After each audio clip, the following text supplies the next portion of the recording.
주신 말씀은 빌립보서 4장 10절에서 20절입니다.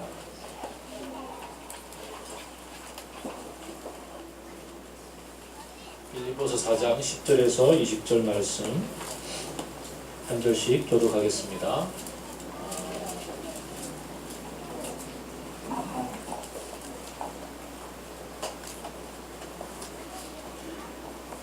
나를 생각하는 마음이 여러분에게 지금 다시 일어난 것을 보고 나는 주님 안에서 크게 기뻐하였습니다. 사실 여러분은 나를 항상 생각하고 있었지만 그것을 나타낼 기회가 없었던 것입니다. 내가 궁핍해서 이렇게 말하는 것이 아닙니다. 나는 어떤 처지에서도 스스로 찾아본 걸 느꼈습니다. 나는 비천하게 살 줄도 알고 풍족하게 살 줄도 압니다. 배부르거나 굶주리거나 풍족하거나 궁핍하거나 그 어떤 경우에도 적응할 수 있는 비결을 배웠습니다. 나에게 능력을 주시는 분 안에서 나는 모든 것을 할 수 있습니다. 그러나 여러분이 나의 고난에 동참한 것은 잘한 일입니다. 빌립보의 교회 여러분도 아는 바와 같이 내가 복음을 전파하는 초기에 하나님의 죽어가는 여러분에게 협력하는 관계는 여러분밖에 없습니다. 내가 데살로니가에 있을 때에도 여러분은 내가 쓸 것을 몇 번 보내어 주었습니다. 나는 선물을 바라지 않습니다. 나는 여러분의 장부에 유익한 열매가 일어나기를 바랍니다. 나는 모든 것을 받아서 풍족하게 지내고 있습니다. 나는 여러분이 보내준 것을 에바브로티도로부터 받아서 풍족합니다. 그것은 아름다운 향기이며 하나님께서 기쁘게 받으시는 제물입니다. 하나님께서 자기의 풍성하심을 따라 그리스도 예수 안에 있는 영광으로 여러분에게 필요한 것을 모두 채워주실 것입니다. 같이 읽읍시다. 하나님 우리 아버지께 영광이 영원히 있기를 빕니다. 아멘. 오늘은 우리 박주현 목사님께서 나는 만족합니다 라는 제목으로 말씀을 전해주시겠습니다.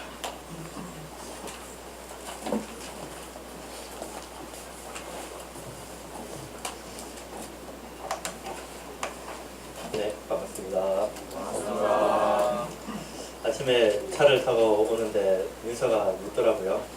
아빠, 오늘 설교해? 아니, 어떻게 알았지? 물어보니까 넥타이 했잖아.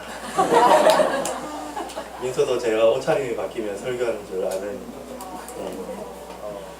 시절이 된 것 같습니다. 오늘 설교도 시 한 편으로 여러분이 잘 아는 노랫말로 시작하겠습니다. 저 푸른 초원 위에 그림 같은 집을 짓고 사랑하는 우리님과 100년 살고 싶어. 봄이면 씨앗 뿌려 여름이면 꽃이 피네. 가을이면 풍년되어 겨울이면 행복하네. 멋쟁이 높은 빌딩 의시되지만 유행 따라 사는 것도 제멋이지만 반딧불 초가집도 님과 함께면 나는 좋아 나는 좋아 님과 함께 같이 산다면 저 푸른 초원 위에 그림 같은 집을 짓고 사랑하는 우리님과 100년 살고 싶어.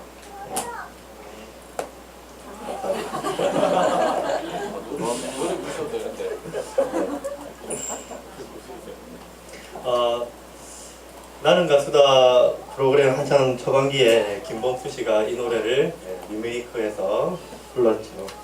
순전히 개인적인 곡 해석이지만 김범수 씨는 이 노래의 가사대로 사면 정말 행복할 거다, 정말 기쁠 거다, 정말 만족할 거다 하는 거를 나는 가수다 무대에서 보여줬다고 생각합니다.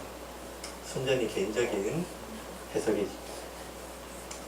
사람들은 사랑이 밥 먹여주냐, 현실도 고려해야지 라고 이야기하며 이런 노랫말의 가사, 이런 노랫말의 사랑을 잠깐 젊었을 때 하는 풋사랑이라고 치부합니다.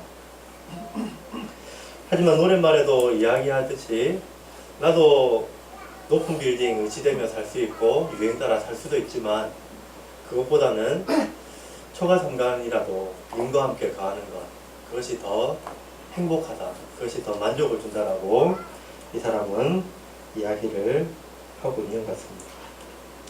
얼마 전 라디오에서 들었던 내용인데요, 정확히 기억은 나지 않습니다. 대략의 내용은 이런데요, 어느 미국의 벤처 투자자가 멕시코의 어떤 어촌을 방문한 거죠. 마을 해변에 한 조그만 배와 그리고 어부가 있는 것을 발견했습니다. 이 투자가는 이 어부가 있는 곳으로 점점 가까이 다가갔었죠. 그러니까 그 배 위에 노란 지느러미를 가진 고기가 몇 마리 이렇게 잡혀 있었습니다. 이 투자가는 멕시코 이 어부에게 와, 정말 멋진 고기다고 정말 잘 잡았다고 칭찬하면서 이거 잡는데 얼마나 걸렸냐고 물었습니다. 멕시코 이 어부는 얼마 안 걸렸습니다. 금방 잡았습니다. 하고 대답했습니다. 그러자 이 미국인은 그러면 왜 좀 더 나가서 고기를 더 잡지 않느냐고, 더 많이 고기를 낚아오지 않느냐고 물었죠. 그러니까 이 여부가 더 많이 필요 없다고, 지금 이 정도면 가족들 충분히 배부르게 먹고 잘 살 수 있다고 그렇게 대답했습니다.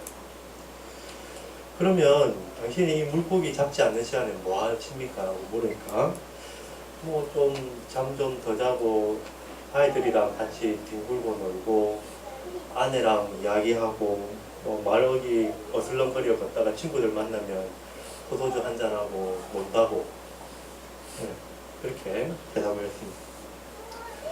그러자 이 투자가는 자기가 벤처 투자 전문이기 때문에 번뜩이는 아이디어를 가지고 이 사람에게 이렇게 제안하는 거죠. 저는 성공하는 법을 압니다. 만일 당신이 성공하고 싶다면 고기를 잡는데 더 많은 시간을 투자하십시오.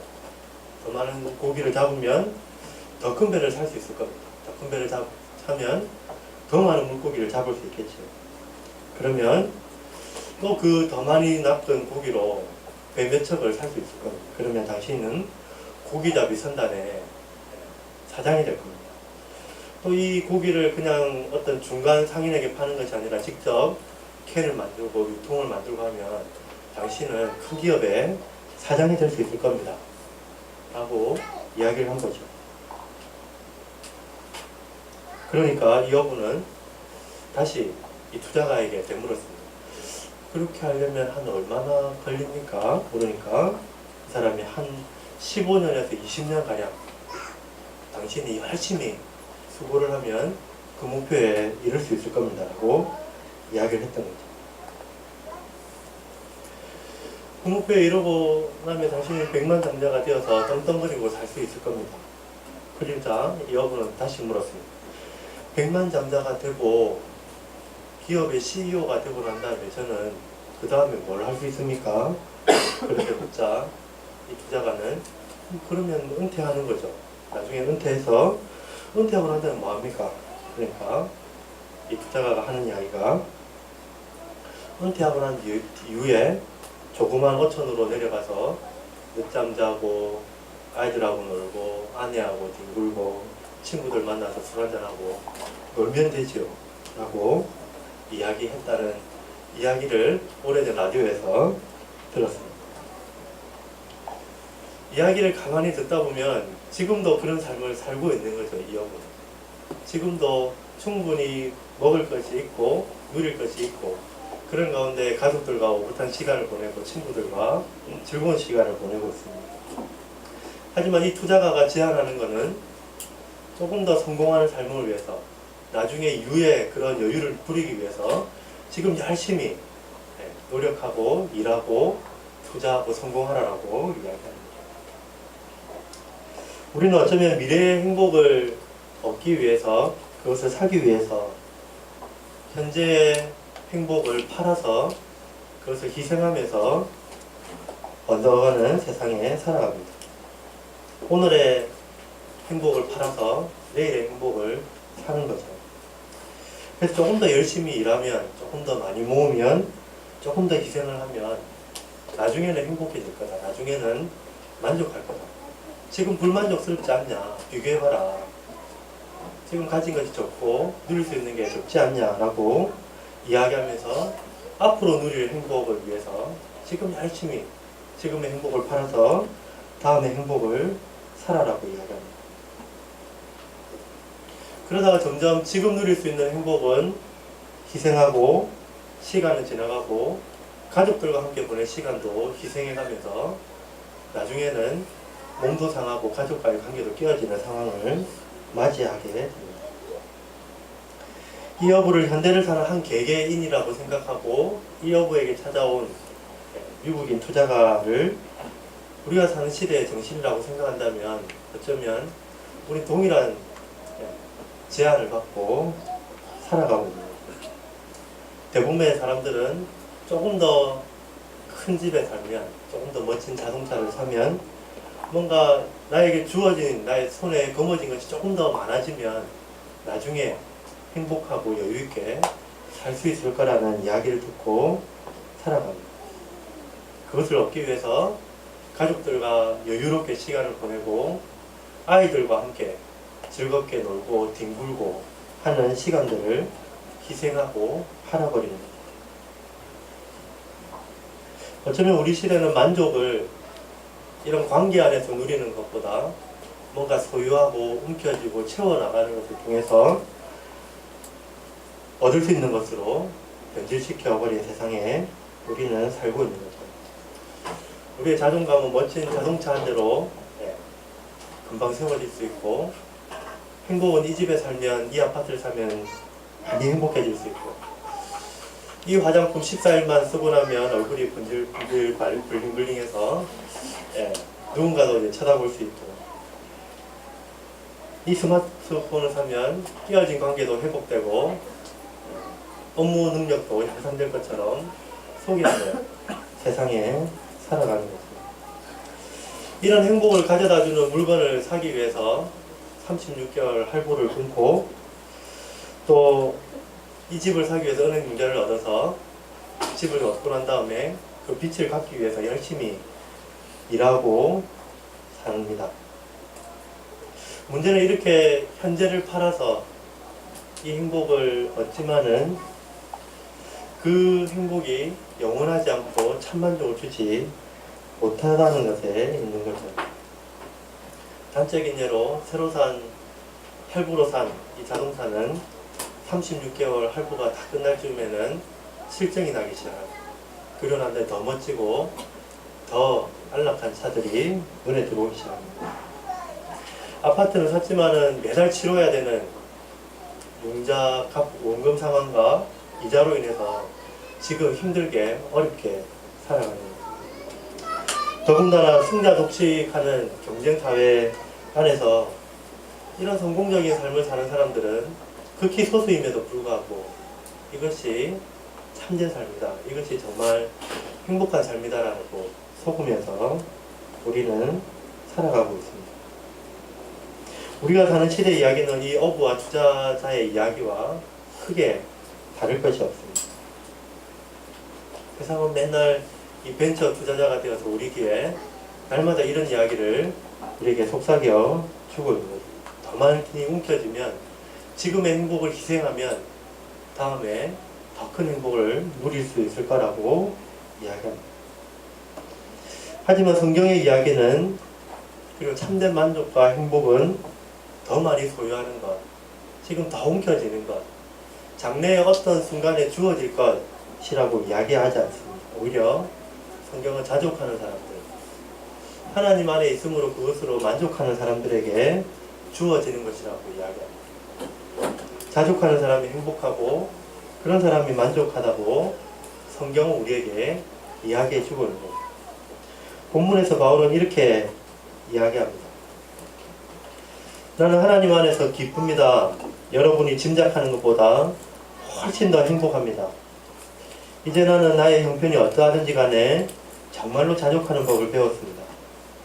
나는 적은 것을 가지고도 많이 가진 것처럼 행복하고 많은 것을 가지고도 적은 것을 가진 것처럼 행복합니다. 나는 배부르거나 굶주리거나 많이 가졌거나 빈손이거나 행복하게 살 수 있는 비결을 찾았습니다. 내가 가진 것이 무엇이든지, 내가 어디에 있든지 나를 지금의 나로 만들어주신 분 안에서 나는 모든 것을 할 수 있습니다.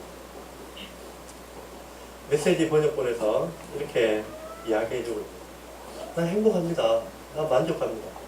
여러분이 상상하는 것보다, 여러분이 저를 생각하는 것보다 저는 너무 행복합니다. 너무 만족합니다. 라고 말합니다.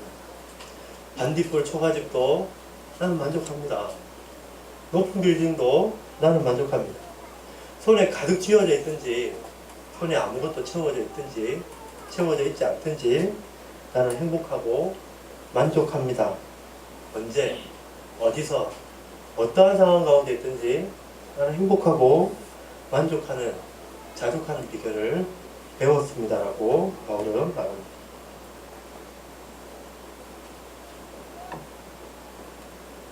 바울은 미래의 행복을 얻기 위해서 지금의 만족, 지금의 행복을 희생하거나 팔지 않습니다.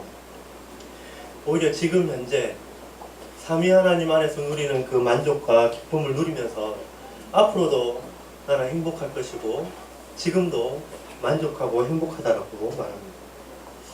바울은 손에 거머쥔 것으로 내가 가득 채워진 것으로 만족한다라고 말하지 않습니다. 오히려 있든지 없든지 그것이 조건이 되지 않는다라고 말합니다. 오히려 그것이 있든지 없든지 간에 하나님 안에서, 삼위 하나님 안에서 나는 모든 것을 할 수 있습니다. 그분 안에서 나는 만족합니다라고 말을 합니다. 이 편지를 쓰고 있는 바울의 상황은 참 열악합니다.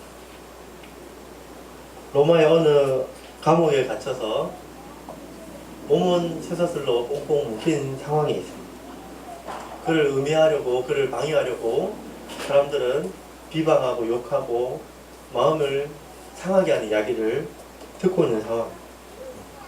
손에 쥐어져 있는 것이라고는 쇠사슬 뿐인 거죠. 빌보서 편지의 분위기상 어쩌면 바울은 죽음도 직면하고 있는 상황인지도 모르겠습니다. 그런 바울의 입에서 나오는 고백이 놀라울 따름이죠.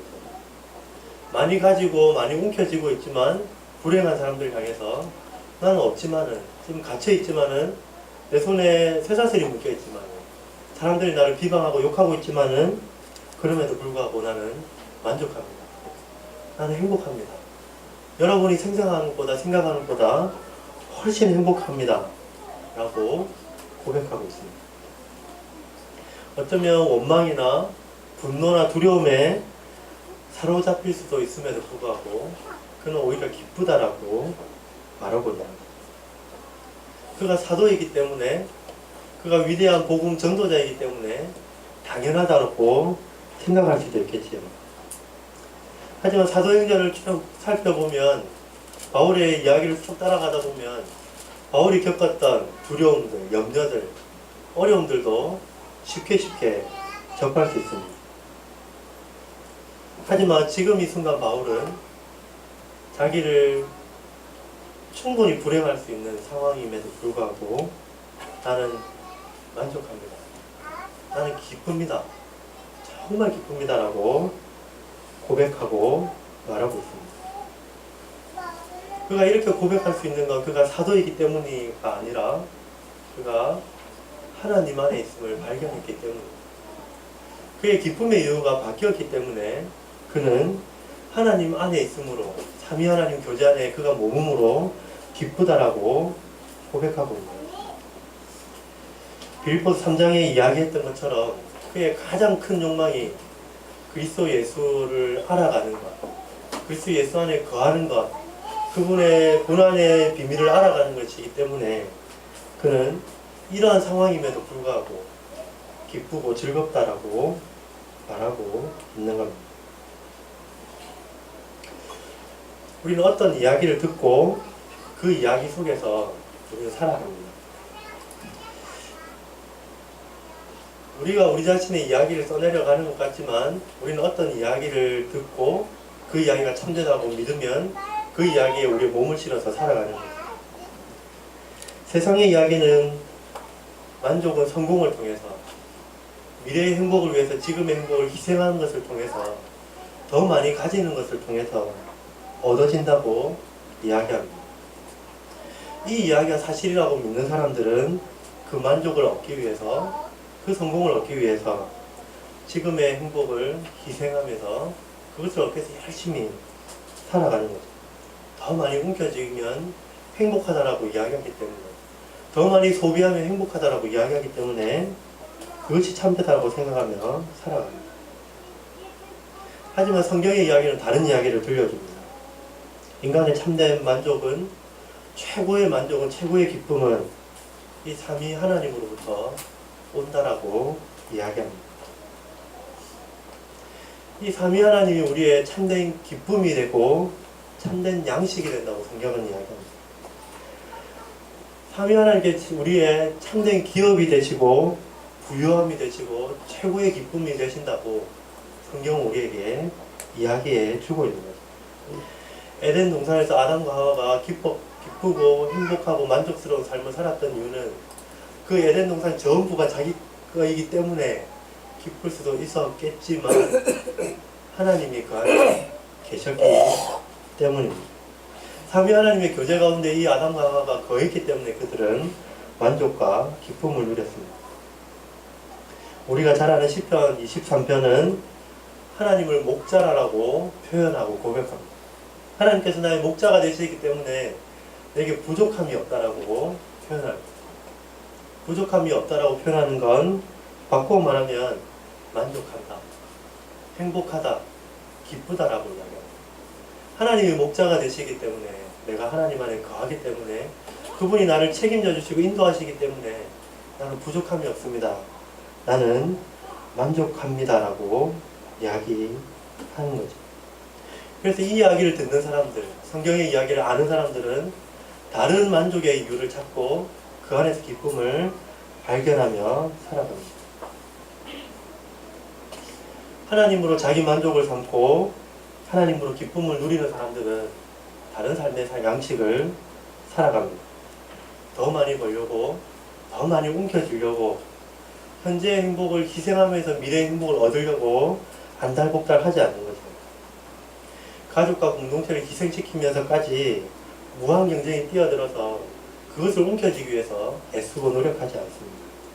오히려 하나님 안에서 만족을 얻기 때문에 가족들과 시간을 보내는 것을 아까워하지 않고 사회에서 조금 뒤처진다 하더라도 그것 때문에 불안하거나 어려워하지 않습니다. 어제 페이스북에 제가 다녔던 모교회에 형님이 올린 글이 있어서 잠깐 옮겨왔습니다. 지난 2, 3년 동안 나의 삶에 가장 큰 비중을 차지한 건 가정이었던 것 같습니다. 개인적으로는 학위를 받았다든가 승진을 했다든가 자산이 대폭 증가하였다든가 그런 삶에 내놓을 만한 성과는 없었습니다. 2년 전 둘째 휘영이가 5년 만에 또 어렵게 기도 가운데 태어나 마침 몇 년 동안 직장과 병행해왔던 공부 과정이 우선 끝나서 아이를 돌보고 안아주고 책 읽어주고 놀아주고 하는데 나름 시간을 보냈습니다. 그래서 아들 바보, 딸 바보라는 말은 있지만 얼마 전 교회에서 아빠를 보자마자 여느 때처럼 달려가는 휘영이를 보고 누군가가 아빠 바보라 그러더라고요. 어쩔 땐 엄마보다 아빠를 더 찾을 정도니까요. 그 시간 동안에 세상 살아가는데 돈이 되고 힘이 되는 자본의 결과물을 더 획득해 놓지는 못했지만 허비했다 생각되지 않습니다. 오히려 나름 의미 있는 잘한 선택이었다 싶습니다. 남자로 살면서 국방의 의무를 위해서도 수십만 명의 군인의 한 사람으로 26개월을 전적으로 봉사했는데 나 아니면 아무도 할 수 없는 아빠의 노릇을 하는데 일상의 에너지를 몇 년 동안 조금 더 쏟았다는 게 요즘은 스스로 약간 대견하기까지 합니다. 왜냐하면 8살 찬영이, 3살 휘영이가 아빠와 함께 살을 비비며 뒹굴고 놀고 운동하고 책 읽고 기도하고 예배한 그 시간과 경험, 느낌이 훗날 그들의 인생 바다에 쉽지 않은 항해를 헤쳐나갈 때 큰 힘과 지지가 될 것을 알기 때문입니다. 나는 아빠입니다. 제일 끝에 나는 아빠입니다 하는 이야기가 가슴을 조금 울리는 것 같습니다. 지금 당장 바로 위에 선배죠. 42, 43 살아가는 시점이었습니다. 지금 이 시기에 뭔가 어떤 성공을 이루지 않으면 은퇴 이후, 노후 이후 어떻게 살 건지 세상은 계속해서 불안을 조장하면서 뭔가를 쌓아놓으라고 이야기하며 사는 시대에 살면서 그런 성공을 이루지 못했지만 뭔가 얻은 결과물은 없지만 아빠라는 부르심, 아빠라는 소명의식에 충실하게 가족들과 함께 보냈던 그 시간이 오히려 더 값지고 더 만족스럽다라고 이야기합니다. 나는 아빠이니까요. 혹시 세상을 바꾸는 15분이라고 아십니까? 많이들 보신 분도 있을 텐데요. 유튜브나 다음 TV 팟이나 팟캐스트 등을 검색하면 쉽게 찾아볼 수 있을 겁니다. 15분짜리 엑기스 강연을 쭉 모아둔 건데요. 우리 실생활에 참 유용한 것도 있고 감동을 주는 이야기도 있고 또 신앙적인 이야기도 있어서 찾아서 들으면 참 좋을 것 같습니다. 줄여서 세상을 바꾸는 15분 줄여서 세바시라고 하는데 세바시 48회에 197만 원으로 6 식구 신나고 이렇게 살아가기라는 제목으로 박총이라는 분이 강연했던 내용이 있습니다.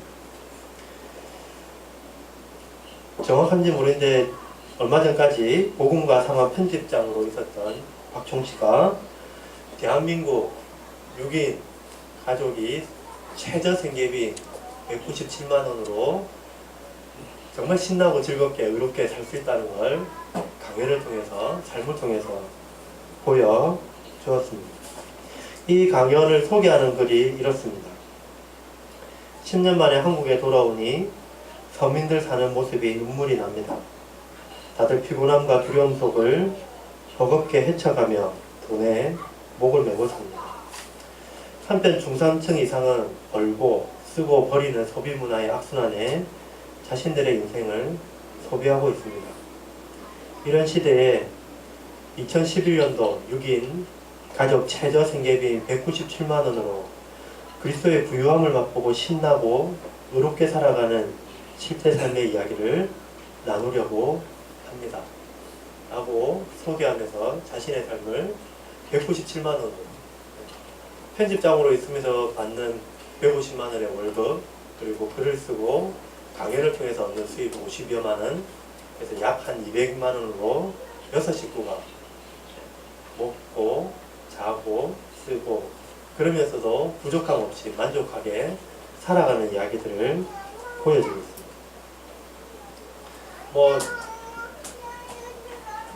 들어오는 수입이 작기 때문에 엔겔 지수 최고치로 해서 대부분 먹는 거예요. 먹는 것도 잘 먹는다고 이야기하면서 유기농 식단으로 먹고 있고 집에는 음악이 있고 꽃이 늘 있고 손님들이 끊이지 않는다고 이야기합니다. 수입이 적기 때문에 조금 불편하다고 이야기하지만 그것이 불행하지 않다고요. 오히려 그것 때문에 더 많이 아이들과 시간을 보내고 또 행복하게 또 여행도 하고 자유롭게 살고 있다라고 강연에서 소개하고 있습니다. 더 많이 벌 수 있습니다. 이 사람은 책도 쓰고 나름 강연자로 유명하기 때문에 열심히 이 사람 표현대로 밤무대 다른 데 가서 강연을 하면 더 많은 수입을 얻을 수 있음에도 불구하고 약 50만 원 정도의 추가 수입을 책정하고 그 이후로 더 강의를 뛰지 않는 이야기들도 보여주고 있습니다. 더 많이 가져야 더 많이 소유해야 뭔가 가진 것이 있어야 안정되고 행복하다라고 이야기하는 세상의 이야기에 대해서 정면으로 맞서서 최저 생계비 이것만으로도 만족할 수 있다. 그것만으로 행복할 수 있다. 그리스도의 부요함 안에 거하면서 우리는 행복하다라고 이야기하는 것을 실제 삶을 통해 보여주고 있습니다. 그리스도인이 된다는 것, 하나님의 백성이 된다는 것, 그것은 기쁨의 이유가 바뀌는 것입니다. 더 많이 소유하고 더 많이 움켜져야 장래의 행복을 위해서 더 많이 헌신해야 된다고 이야기하는 이 세상 안에서 삼위 하나님으로 지금 주어진 삶에 만족하고 즐거워하고 그렇게 살아가는 삶의 이유가 바뀐 사람들인 거죠. 그래서 하나님 안에서 만족하기 때문에 지금 나에게 주어진 삶을 소명으로 알고 감사하면서 그 안에서 자유롭게 만족을 누리며 살아가는 거죠. 우리는 현재의 행복을 팔아 미래의 행복을 주겠다는 세상의 신화에 해방되어야 됩니다. 지금 우리와 함께 하시는 하나님 안에서 만족과 기쁨을 찾고 누려야 합니다. 더 많이 소유하고 안정적인 무언가가 있어야, 더 많이 움켜쥐어야 행복하다라고 말하는 세상에서 그 이야기에서 치유되어서 하나님께서 돌보시고 책임지시고 이끌어 가시는 하나님의 나라의 이야기에 들어와서 그 이야기에 몸담고 살 수 있어야 합니다. 지금 현재 있는 것만으로도 부족함 없고 만족하며 오히려 감사하고 손을 펼쳐서 나누고 줄 수 있는 삶을 살 수 있어야 됩니다. 가족과 공동체를 희생해가면서 살아왔던 삶을 반성하고 회개하고 용서받고 하나님께서 주신 소명의 삶을 살 수 있어야 합니다. 인간의 본성은 만족할 줄 모릅니다. 하나님을 떠난 인간은 밑빠진 독과 같아서 채워도 채워지지 않습니다. 하나님을 대신할 것이 이 세상에 아무것도 없기 때문입니다. 그래서 세상은 더 많이 움켜져야, 더 많이 채워야 행복하다라고 만족하다 할 수 있다라고 이야기하며 그런 환상을 심어줍니다. 이런 잘못된 환상을 깨고 삼위 하나님 안에서 만족을 누리는 저와 여러분이 되기를 바랍니다. 우리의 예배 가운데, 기도 가운데, 공동체의 모임 가운데 하나님이 강하게, 하나님께서 함께 하심을 통해서 그것으로 만족하고 기뻐할 수 있는 그 기쁨을 누릴 수 있기를 바랍니다. 이 하나님을 경험한 사람들만이 내가 만족합니다, 시편 23편에 고백했던 것처럼 내게 부족함이 없습니다 라고 말하며 살 수 있을 것입니다. 삼위 하나님으로 기쁨과 만족을 누리는 맑은 물교회 성도들이 되시기를 바랍니다.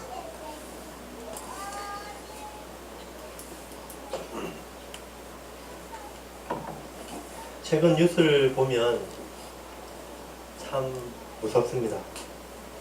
밤길 혼자 다니기가 무섭고 지나가는 사람 눈 마주치기도 무섭습니다. 심지어는 어깨라도 잘못 부딪히면 동변을 당할까 조심스럽습니다. 얼마 전 지하철에서 카타칼로 누군가 나를 째려봤다고 무시했다고 지나가는 행위를 그냥 무차별로 그냥 그었던 사건도 있었고요. 종종 뉴스를 통해서 묻지마 범죄 이야기를 종종 듣습니다. 한국 사회는 점점 울분이 가득해지는 것 같고 불안지수는 점점 높아지는 것 같습니다. 이번 대선에 출마한 안철수 씨는 TV 프로그램에 나와서 한국 사회를 자살률과 출생률로 진단을 했었습니다. 자살률은 현재 살만한 세상가를 나타내는 지표이고 출생률은 앞으로 한국 사회가 살만한 세상인가 하는 것을 나타내는 지표라고 이야기하면서 자살률은 OECD 국가 중 최고 1위를 달리고 있고 출생률은 뒤에서 세 손가락 안에 드는 나라라고 이야기합니다. 말하자면 지금도 지극히 살기 힘든 나라가 한국 사회이고 앞으로도 미래가 없는 사회가 한국 사회다라고 이야기를 해준 거죠. 묻지마 범죄, 종종 들리는 자살 뉴스, 성범죄, 학교 폭력과 관련된 이야기와 뉴스를 들을 때마다 섬찟 놀라고 염려가 되기도 하고 걱정이 됩니다. 더군다나 아빠가 안 됐으면 모르겠는데 두 예쁜 딸을 둔 아빠의 입장으로서 앞으로 이 아이들을 어떻게 키워갈까 걱정도 되고 염려가 생기기도 합니다. 한 후배는 교회에서 아이들에게 예절 교육을 한다고 하면서 아이들에게 이렇게 물었던 거죠. 길을 가다가 할머니가 무거운 짐을 들고 가고 있어요. 여러분은 어떻게 해야 되겠어요? 그러니까 아이들이 그거 들어드리면 안 돼요. 모른 체하고 그냥 지나가야 돼요. 아니 할머니가 무거운 것을 들고 가고 있다니까요. 안 돼요. 선생님이 들어주지 말았어요. 엄마가 그거 들어주지 말았어요 라고 이야기하는 거죠. 모르는 할머니 짐을 들어주다가 유괴당한 이야기, 납치당한 이야기 심심찮게 들었기 때문에 잘 모르는 사람, 심지어는 가까운 친척으로부터도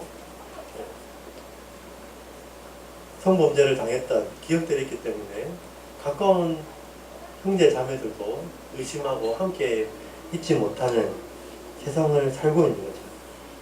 점점 신뢰할 수 없는, 아무도 믿을 수 없는 세상이 되어가고 있습니다.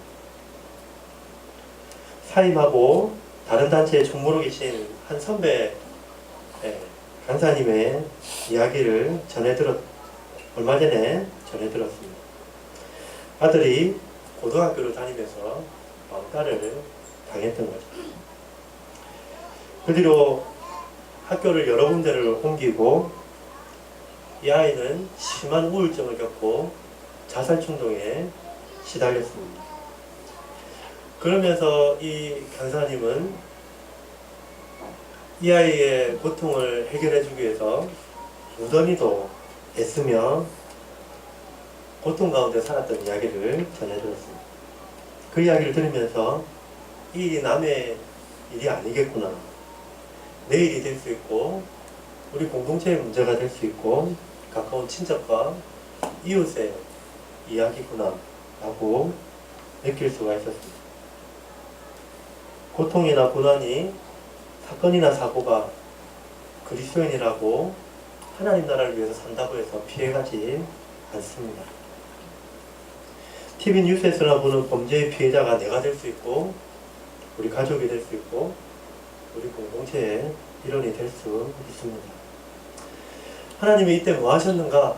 왜 하필 나에게 이런 일이 일어났는가? 라는 질문을 던지기 이전에 우리는 죄악된 세상 가운데 살고 있는 것을 먼저 받아들이는 것이 필요합니다. 하나님께서 그의 자녀와 그의 백성을 친히 돌보시고 책임져 주신다라고 이야기하지만 인간이 보편적으로 겪는 고통과 고난은 그리스도인이라고 피해가지 않기 때문입니다. 이런 세상에 살면서 인간이 가지는 보편적인 고통과 고난에 직면하면서 우리는 때로 불안해하고 염려하고 두려워하고 분노하게 됩니다. 참 살기 힘든 세상에 살아갑니다. 아무도 점점 믿을 수 없는, 가까운 친척도 신뢰할 수 없는, 길 가다가 어떤 일이 일어날지 모르는 세상에 살아갑니다. 이런 불안한 세상에서 어떻게 우리는 만족을 누리고 어떻게 우리는 기쁨을 누리면서 살아갈 수 있을까요? 아까 이야기했던 출생률과 자살률로 이야기했던 지금도 진짜 살기 힘든 세상이고 앞으로도 살기 힘든 세상을 살아가는 우리가 어떻게 기쁨을 발견하며 살 수 있을까요? 고통과 고난이 예고 없이 찾아올 때 그냥 우리 삶에 깊숙이 들어와서 우리 삶을 뒤집어 놓을 때 우리 존재를 파헤치고 고통스러울 때 우리는 무엇을 기억해야 되고 그 가운데 발견할 수 있는 소망은 무엇일까요? 로마서 8장에서 하나님의 사랑과 우리의 존재됨에 대해서 이렇게 이야기합니다. 메시지 번역본으로 읽어드리겠습니다. 여러분 어떻습니까? 이처럼 하나님이 우리 편이 되어 주셨는데 어떻게 우리가 패할 수 있겠습니까? 아들을 보내셔서 우리 인간의 처지를 껴안으셔서 최악의 일을 감수하시기까지 하신 하나님, 그 하나님께서 우리를 위해 자신의 전부를 주저없이 내어놓으셨다면 그분이 우리를 위해 기꺼이 아낌없이 하시지 않을 일이 무엇이 있겠습니까? 누가 감히 하나님께서 택하신 이들을 들먹이며 그분께 시비를 걸 수 있겠습니까? 누가 감히 그들에게 손가락질을 할 수 있겠습니까? 우리를 위해 죽으신 분, 우리를 위해 다시 살아나신 분께서 지금 이 순간도 하나님 앞에서 우리를 변호하고 계십니다. 그 무엇이 우리와 우리를 향하신 하나님의 사랑을 갈라놓을 수 있겠습니까? 절대 있을 수 없습니다. 고생도, 난관도, 증오도, 배고픔도, 노숙도, 위협도, 협박도, 심지어 성경에 나오는 최악의 죄들도 마찬가지입니다. 그 무엇도 우리를 동요시키지 못합니다. 예수께서 우리를 사랑하시기 때문입니다. 나는 절대적으로 확신합니다. 그 무엇도 산 것이든지 죽은 것이든지 천사적인 것이든지 악마적인 것이든지 현재의 것이든 장래의 것이든 높은 것이든지 낮은 것이든지 생각할 수 있는 것이든지 생각할 수 없는 것이든지 절대적으로 그 무엇도 우리를 하나님의 사랑에서 떼어놓을 수 없습니다. 우리 주 예수께서 우리를 꼭 품에 안고 계시기 때문입니다.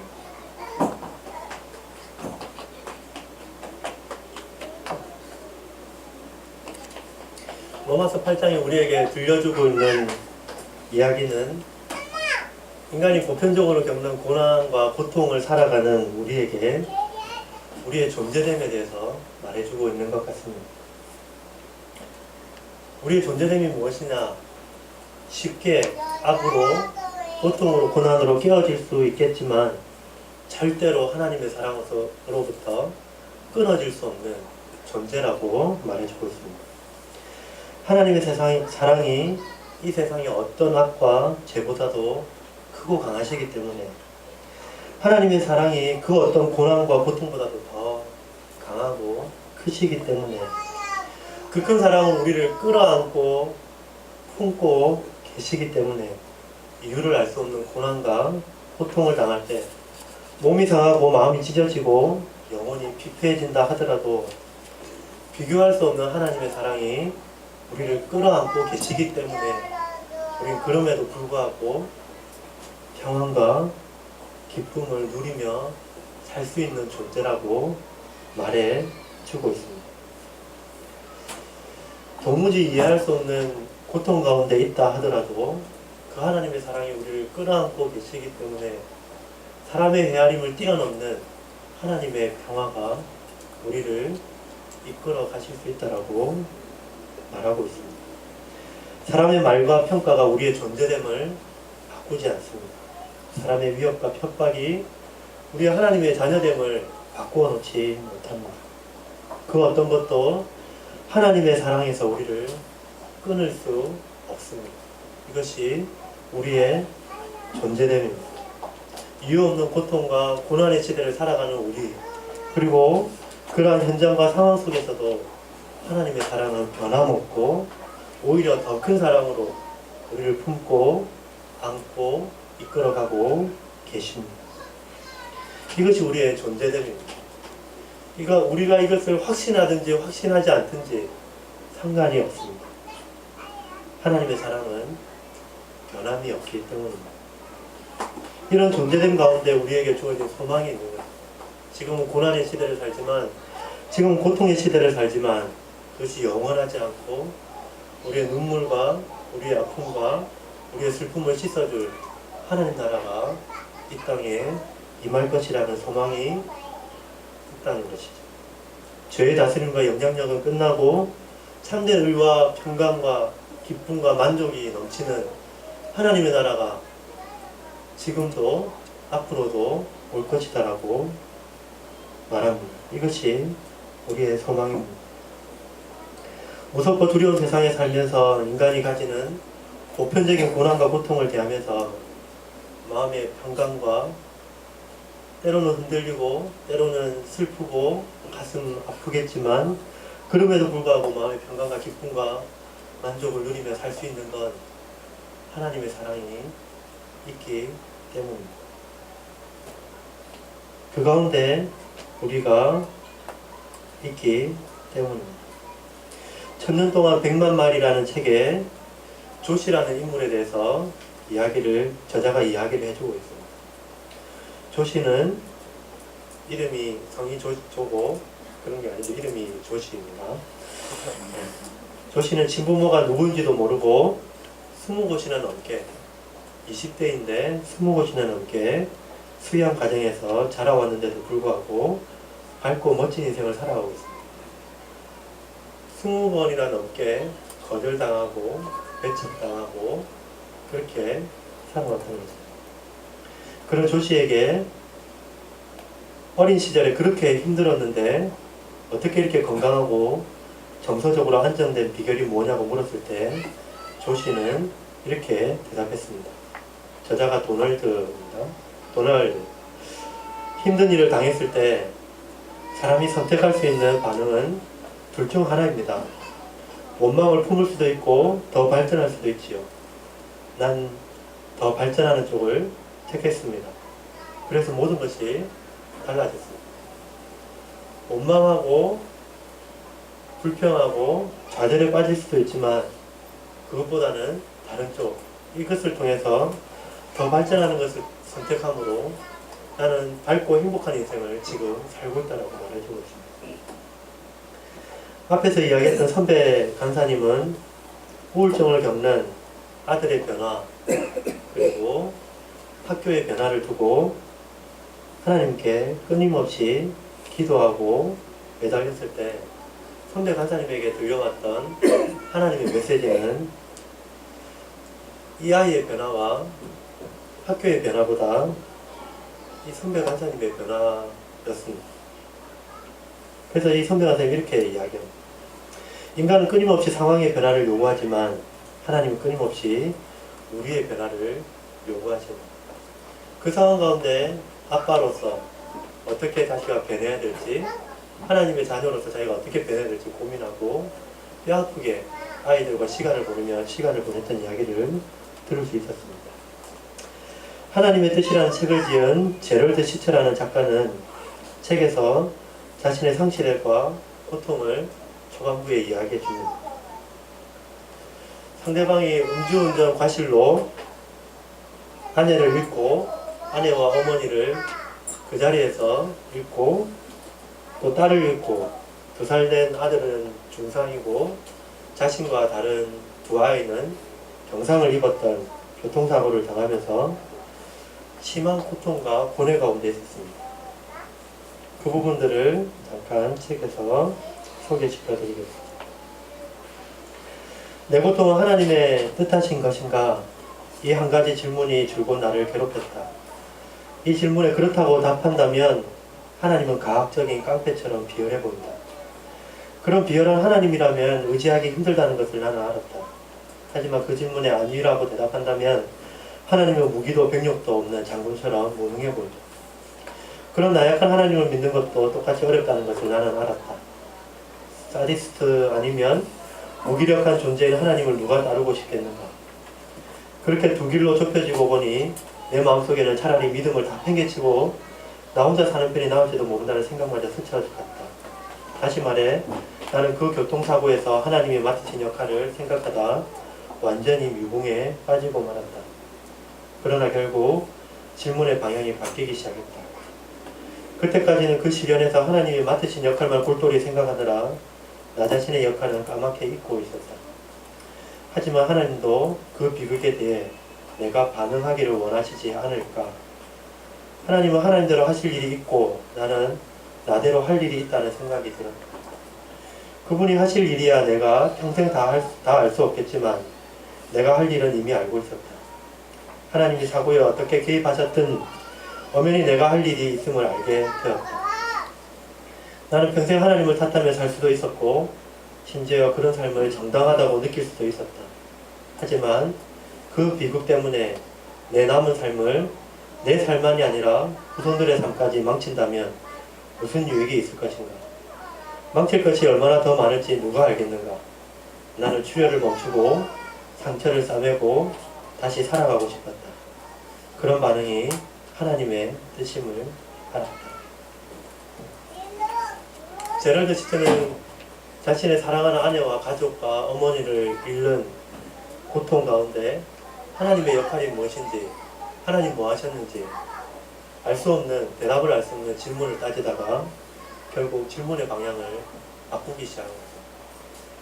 그럼 나는 지금 이 순간에 내가 할 수 있는 일은 뭔가?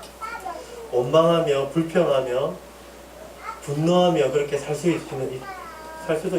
있겠고, 그러면서 내 자신의 인생을 망치면서 살 수도 있겠지만 대답 없는 질문을 찾기 위해서 살지 않고 지금 내가 할 수 있는 일, 좀 더 발전적인 방향으로 선택하면서 자신의 상처를 싸매고 치유하고 다시금 세상 밖으로 나와서 지금 저술과 행복한 삶을 살고 있다라고 이야기해 주고 있습니다. 알 수 없는 이유 없는 고통과 고난의 순간에도 하나님의 뜻은 분명합니다. 그 고통과 고난의 한가운데서 하나님의 주권을 확인하고 현재 이미 알고 있는 하나님의 뜻을 행하는 것입니다. 믿음으로 우리의 존재됨을 확인하고 견뎌내는 것입니다. 하나님을 인생 최고의 목표로 삼고 하나님의 사랑을 신뢰하며 하나님의 뜻대로 살아야 합니다. 저자는 이후에 이렇게 하나님의 뜻이라는 책에서 이야기를 해줍니다. 빌립보서에 나타나는 바울의 기쁨은 평온한 가운데 누리는 기쁨이 아니었습니다. 상황이 좋을 때 나는 만족한다라고 이야기하는 그 만족이 아니었습니다. 반복해서 이야기하지만 바울은 계속해서 감옥에 갇혀있고 자신을 욕하고 비방하는 사람들로 둘러싸여져 있습니다.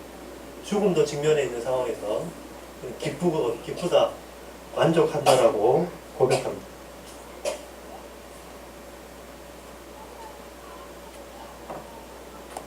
고린도후서 11장에는 그가 사도로 부름받고 복음의 일꾼으로 부름받은 이후에 자기가 얼마나 큰 고난과 고통을 당했는지 말해주고 있습니다. 유대인들에게 40에 하나 감한매를 5번이나 맞았다. 40에 하나 감한매는 경험치거든요. 40을 때리면 사람이 골로 가기 때문에 40에 하나 빼는 39대를 맞으면 그래도 이 사람 죽지 않고 살 수 있기 때문에 40에 하나 감한매를 5번이나 맞아요. 거의 죽도록 5번이나 맞았다고 이야기합니다. 3번 태장을 맞고 1번 돌로 맞고 3번 파선하는데 일주일을 기품에서 지냈으며 여러 번 여행에 강의 위험과 강도의 위험과 동족의 위험과 이방인의 위험과 신의 위험과 광야의 위험과 바다의 위험과 거짓 형제 중의 위험을 당하고 또 수고하고 애쓰고 여러 번 자지 못하고 주림에 목마르며 여러 번 굶고 춤고 헐벗었다라고 이야기합니다.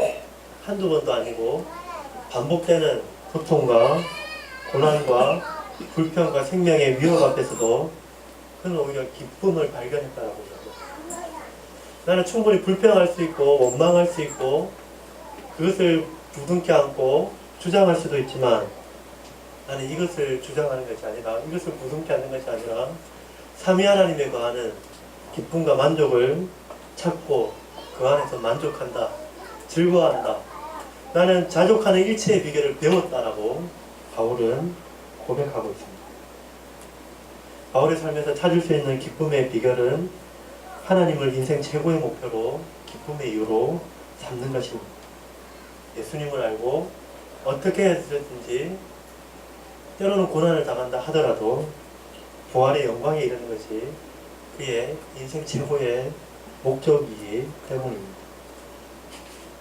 그의 삶에 찾아오는 고난과 고통을 통해 오히려 예수님의 십자가의 비밀을 더 아는 것이 그의 자족하는 하나의 비결이었기 때문입니다.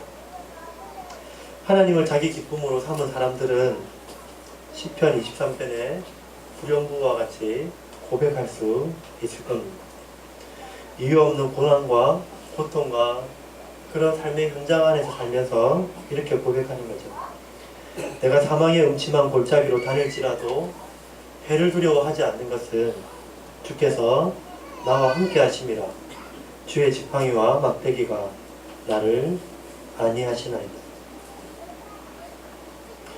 이유 없는 고난과 고통이 있는 세상, 그리고 이 순간을 살면서 우리는 참된 기쁨을 잊어버리고 두려워하거나 염려하거나 분노하거나 원망할 수 있습니다.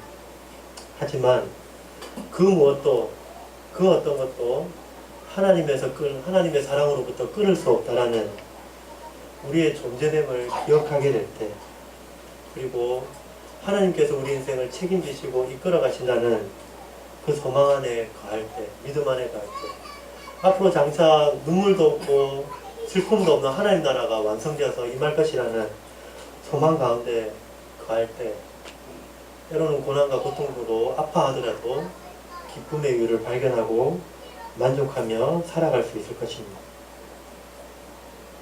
세상의 악과 고통보다 크고 위대한 하나님의 사랑이 우리에게 주어졌습니다. 그 어떤 것도 하나님의 사랑에서 우리를 끊을 수 없습니다. 이것이 우리의 존재됨입니다. 우리에게 세상이 알 수도 없고 이해할 수도 없는 하나님이 주시는 사람이 헤아릴 수 없는 평화가 우리 안에 있습니다. 이 사랑이, 이 평화가, 이 소망이 우리 존재 안에 심겨져 있습니다. 하나님께서 예수 그리스도 안에 거하는 우리에게 넘치게 하시고 풍성하게 하실 것입니다. 하나님 안에서 기쁨을 발견하고 그 만족을 누리며 살아가는 저와 여러분이 되기를 바랍니다. 끝으로 저 푸른 초원이의 찬송가 버전 같이 함께 찬양하고 마치겠습니다. 찬송가 438장 내 영혼이 은총입어 중환제진 벗고 보니 슬픔 많은 이 세상도 천국으로 화하도다. 주의 얼굴 뵙기 전에 멀리 뵈던 하늘나라 내 마음속에 이루어지니 날로 가깝도다. 높은 산이 거친 들이 초막이나 궁궐이나 내 주 예수 모신 것이 그 어디나 하늘나라. 할렐루야 찬양하세 내 모든 죄 사함 받고 주 예수와 동행하니 그 어디나 하늘나라. 함께 찬송하시겠습니다.